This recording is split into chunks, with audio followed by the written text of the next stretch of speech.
So, Danis Manziri, tell me a little bit about yourself. So my name is Danis Manziri. I am a junior at Florida State University studying professional sales and marketing. How I got my start in kind of entrepreneurship, small business development in high school, I kind of dabbled in kind of mobile technology and applications. I found an opportunity with my high school to kind of develop a platform to build a mobile app on the high school athletic department. Okay. Realized very quickly that that was not going to be successful when I didn't know how to make apps. So I spent that time kind of learning how to build a business, like what the fundamentals were, what you need to filing an LLC, the basics of building a business. Came to college, summer C. About 6 weeks in, I realized that I really just kind of wanted to do something with my experience. I wanted to build something, whether it was a campus organization, it was a company, whatever. I wanted to build some kind of enterprise. So I spent about a 2-week period at home. Randomly, I was cleaning my shoes one day. I got really dirty. Googled some YouTube videos and realized it was very easy to clean shoes, in particular boat shoes. After I kind of came to this realization, I came back to college with an idea of building a business around shoe repair. So I went to downtown Tallahassee. I subcontracted out the work of a cobbler downtown, which is a service that's pretty unknown to most college students. Okay. Very cheap alternative to kind of buying new shoes. And we kind of just grew the business from there. Nice. So what besides dirty shoes inspired you to create your own business? I think it's kind of just the purest form of entrepreneurship is building something from nothing. Okay. I have never been one to kind of work for somebody else. I've never been one to kind of take somebody else's ideas and make them into something a little bit better. I've always wanted to take my ideas and be the driving force behind them. So I think kind of that basic principle drove me to entrepreneurship and to be able to kind of figure out how to build businesses and market and create capital and that kind of stuff. I think that's what really drove me in the beginning. And then over time, I just developed various different kinds of skill sets. So I did an internship in business development. I did an internship in marketing. I did an internship in sales. To kind of piece together those little pieces of business and entrepreneurship.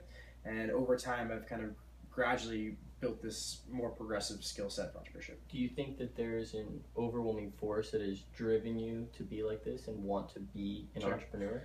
So over my time since Summer C in the past 3 years, I've developed a few mentors in the area that have really kind of pushed me to want to do this. Okay. Chad Corbett developed the GIN system, Study Edge. Troy Stolten was the founder of 2 companies, now works at Google out in San Francisco. Troy Nguyen is an HR guru around San Francisco that I ended up kind of cutting across with. And I've just kind of kept in contact with them. Okay. And they're a very good support system. They point me in the right direction. They kind of tell me what to study, what to learn more, and they kind of push me to kind of work hard to build businesses. Okay, so back to a little bit more about University Shoe Repair. Sure. How much money, time, what did you invest initially into getting this business started? So when I started at University Shoe Repair, I had no capital whatsoever. I built it on the idea that it was going to be cheap and convenient for students. So I started by advertising on Facebook, was my first big thing. I took shoes in for free and kind of worked out a deal with my cobbler that the first batch of shoes would be for free for the public. That was about 10 different pairs of shoes. We had various Sperry's and we had sneakers, we had girls' heels, just kind of see what we could work with. From there we took before and after pictures to show people the work that we could do. Put them on our Facebook page, kind of developed a little bit of a website to kind of advertise what we were trying to do. So there was really no startup cost outside of filing the LLC, which is like $135. Okay. Opening the bank account was free. My gas driving around the city was expensive, but I mean, that was just a general expense that I paid. Of course. I later was a recipient of a DuPont minority grant through the Jim Wright Institute, which gave me about $5,000 in capital. I didn't really spend too much of it over the year that I developed the company, but the basic things that I used it for were kind of Facebook advertising, promoting our posts, that kind of stuff. We built a little bit more of a system. At some point we had a driver or 2 that would go to different parts of Tallahassee to pick up the shoes. So it was more of just kind of basic operational things. In addition to the LLC, were there any licensing agreements that you had to do as well? So in the beginning, we set up, in the beginning it was just me on the company. About 6 months into the company, I brought somebody else on board to kind of help with the marketing and the sales and that aspect of it. So we created an operators agreement to kind of do the liquidity, and we did all the we worked at the equity through the operators agreement. Pretty much that was all the contractual legal stuff that we do with the New York City Street Fair. Okay. So now, obviously, through this, you had to acquire some employees. What was your overall? How did you evaluate your employees? So, I think in employees, there's a few characteristics that you really need to look for. In my experience, the number one thing is taking initiative, do something that people aren't talking about. Okay. I've worked on a lot of boards on campus. I've worked on a lot of different campus organizations in my own company. And I think the one distinguishing factor between a good employee and a bad employee is somebody that doesn't need guidance to do everything that they say. Somebody that'll go out on their own and come up with projects, and you don't need to tell them exactly every day what to do. So kind of working on your own, obviously hard work, obviously something that's honest and has a good interpersonal skills. Early on in the business, I think it's important to have somebody that has a very similar vision to what you have for the company. Okay. I think it's important to have somebody that thinks very big picture, so that they can help you to build and grow the company rather than just keeping it small. Okay. What do you think is the most important quality in your employees? Rather it be their independence, like you said, Sure. or Independence is probably it. It is going to be one of the biggest characteristics. I'm a very big picture thinking person, and in organizations on campus that I've built, and this company in particular, when I develop a team, I like to have a lot of diversity of thought within that team. I like to have people that think in different ways, and some people that work in the details, some people that think big picture. Having different types of ideas in a room kind of helps to build an overall business. How do you view these business relationships with your employees? Like, do you trust them? Are they acquaintances? Do you view them as friends? How would you describe these professional relationships? So I think my leadership style as a whole is pretty lax. I am very deadline oriented. I am somebody that I like to give a lot of people a lot of freedom. I like to joke. I like to laugh. I like to create a fun environment that people want to be a part of. Okay. But at the same time, I like to be very results oriented. I fire very quickly and I hire very slowly, so I know I'm getting the right people on board. Okay.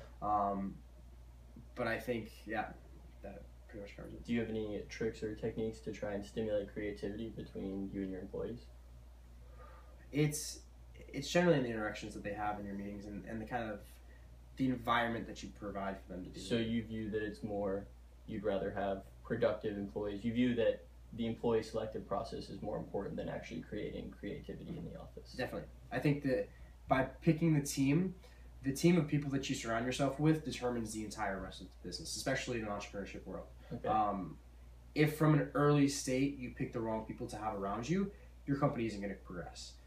Every startup book that you're going to read, every kind of mentor that you listen to will say it's not really generally about the idea. The big VC companies in the Valley really don't hire they don't bring people in based on the idea. They bring people in based on the people. So it's very important early on to focus on people and getting the right people on board. Okay. So what do you view as the most important what would you say is the most important bit of advice that you could give to someone who is trying to start up their own business or trying to become an entrepreneur? I think it's pretty unanimous amongst, and from what I've listened to from a lot of my mentors and people that are in this industry, it's really just start somewhere. So many people say that they have this idea, they have the next big thing that they have the idea for. But they have no first step. They don't know where to go once they have this idea, and they don't have the initiative or the wherewithal to make that first step to make it happen. Okay. So for any entrepreneur, I think the toughest thing to do is really take that first step. After that, a lot of it can be learned. Definitely, I think that the importance of mentorship can't be overlooked. Having people around you that you can refer to when you have questions, when you don't really know what to do, where to go, when you hit a wall with your business, having people that you can bounce ideas back and forth off is crucially important, because I don't know where I would be today without my mentors. And read a lot of books, educate yourself in the industry, do a lot of research on companies that are in your in your space and what field that you're in. Never underestimate your competitors, but kind of learn from them and take some of their ideas and implement into your own. But I think the number one thing that I would say is just start somewhere. How would you tell these people who are trying to start a business, how would you tell them to deal with failure? Failure is a part of it. I mean, failure is, in my opinion, at a early age, especially in college, failure is a lot better in a lot of ways than success. I mean, everybody wants to be successful, but nobody's successful without falling on their face a couple times. If you're the type of person that learns from your failures, there's a lot of lessons to be learned in entrepreneurship through that. I mean, you can't expect to start a multi-million-dollar venture your first try. It just doesn't happen. There's only a select number of Steve Jobs and Steve Wozniaks in the world that can actually just hit it huge on their first time. By taking the failures that you have and having the courage to overcome them and learn from them, I think learning from your failures is just the most important part. Awesome. Well, thank you very much for your time, Danny. Absolutely. It was a pleasure interviewing you, and I'm glad to be part of this.